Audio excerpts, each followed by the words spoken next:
when you were doing your due diligence with the independent channel and then, putting some of those capabilities to work, what were some of the things that were just a huge impact to your business growth and how you serve your clients?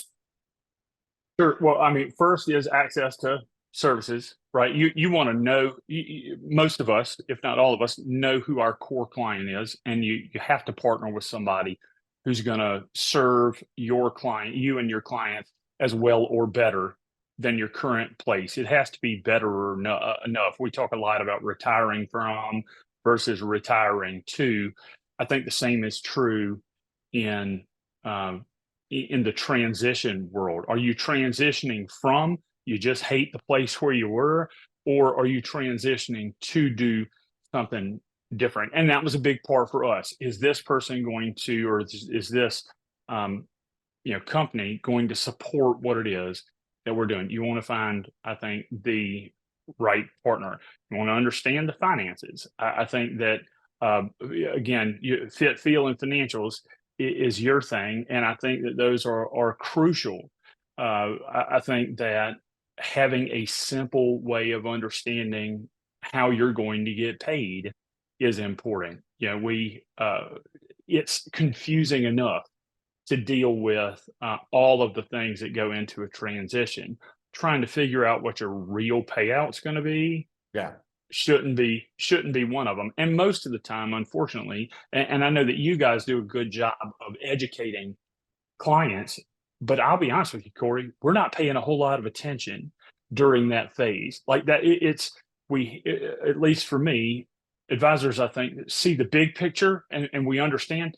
But sometimes, and this was true for me early on, you find out some of those things afterwards. It's all of a sudden the 90% or the 80 whatever percent becomes 67% on your managed accounts because of either ticket charges or asset based fees, and so I think that for me, understanding all of that stuff, and then what kind of support you're going to get. It's easy to talk about things in recruiting, understanding really and being comfortable with what you're going to get in terms of support when you get there is also the biggest piece. But if your values don't align in terms of where you're going, none of the rest of it matters, because 5 years from now, you'll be in the same place you were, which is, in a lot of cases, my firm and I aren't aligned on where we're going. And I think that's the biggest mismatch a lot of times for advisors.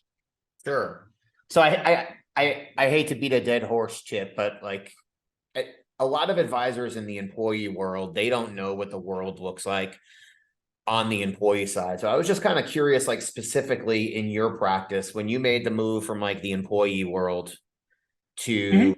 the independent world, like what changed like specifically in your practice, the way that you serve clients, like how you communicate with them, like how your business grew. I think it's really important for financial advisors to understand those things. So Sure. if you could just kind of dig specifically into like independence helped Sure. your business, I think that would be important. On the practice, sure. So, an example, you mentioned how we serve clients. So, one of the things that was greatly improved for us was the technology, the ability to really dig into not only the trading component, but also the reporting and the way to present information.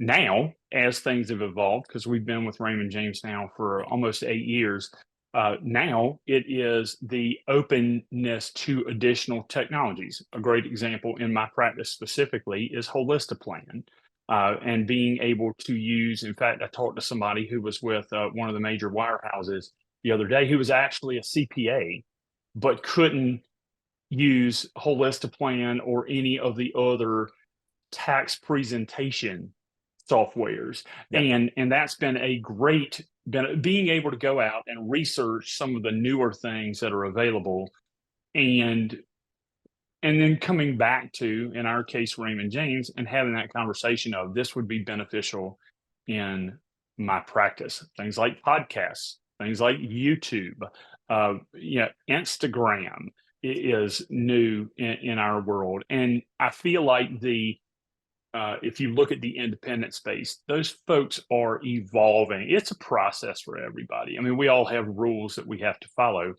but they evolve much faster. Sure. And so, in terms of, again, communicating with our clients, video, a lot of those tools, not only is Raymond James doing, but in the independent space, and I know that they're not the only one, No. continuing to be able to explore and adopt things that make the client experience better, because ultimately that's what it's all about.